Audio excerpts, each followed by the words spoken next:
جنت کی ضمانت بنا دیا ہے. لگنا چاہیے کہ نہیں جھنڈا؟ ٹھیک ہے نا.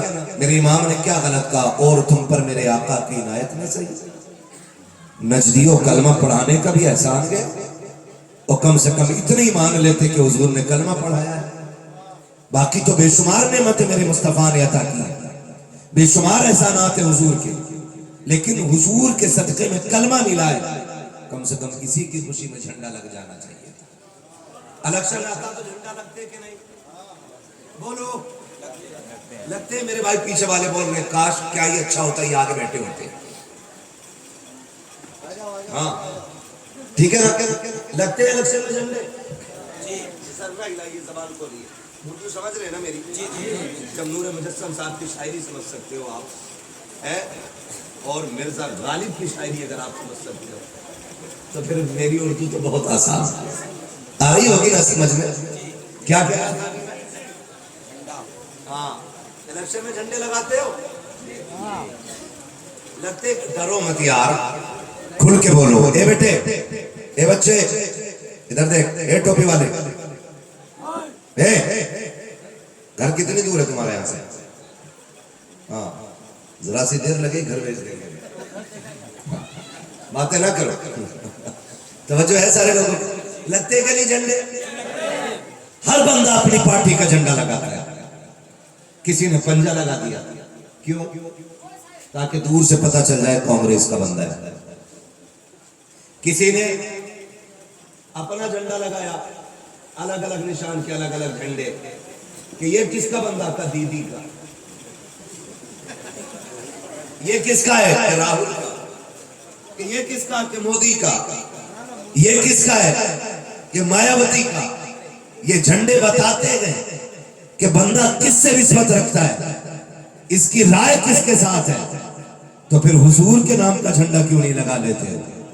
اگر سائیکل دیکھو تو سماجوادی سمجھ میں آتی ہے، پنجہ دیکھو کانگریس والا لگتا ہے، اگر پھول دیکھو بی جے پی والا لگتا ہے. حضور کے نام کا جھنڈا لگاؤ، مدینے والے کا غلام لگنے لگ جاتا ہے. نعت بھی یہی پڑھے، پیسے بھی یہی دیں. آپ لے جاؤ آ کے، جس کے گھر میں خرچہ نہ اٹھا کے لے. توجہ ہے سارے لوگوں کی؟ تو جھنڈے لگنے چاہیے. اور یہ سچی بات ہے بھائی، ہم لوگ سفر میں رہتے ہیں نا تو جھنڈے دکھتے نا تو کلیجہ ٹھنڈا ہو جاتا ہے. ایسا لگ جاتا ہے کہ حضور کے غلاموں کی بستی سے گزر ہو رہا ہے. اس لیے جھنڈے لگنے چاہیے. لگیں گے انشاءاللہ. سب نے لگائے تھے جھنڈے. اب کی سال ہر گھر پہ 12 جھنڈے کم سے کم ہونے چاہیے. کتنے لگیں گے؟ زور سے کتنے؟ اور زور سے کتنے؟ 12 جھنڈے. جب جھنڈے دیکھتا ہے نا تو پیٹ میں درد ہوتا ہے، کہتا ہے دوپٹہ ہی بنا دیتے. کسی غریب کو اس کپڑے کا دوپٹہ ہی بنا دیتے. تو سنیوں، دنیا کو بتا دو ہم صرف جھنڈے لگانا نہیں جانتے، ہم غریبوں کے سر پہ دوپٹے ڈالنا بھی جانتے.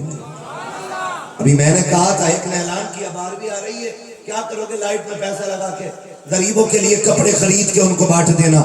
میں نے کہا تجھ سے کس نے کہہ دیا کہ سنی جھنڈے لگا دے گا تو غریب کی مدد نہیں کرے گا، لائٹ لگا دے گا تو غریب کی مدد نہیں کرے گا.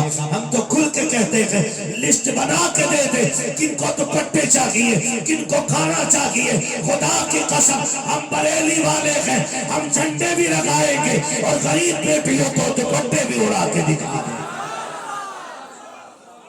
اور میرا امام کہتا حشر تک ڈالیں گے ہم پیدائش مولا کی دھوم. مثل فارس نجد کے قلعے گراتے جائیں.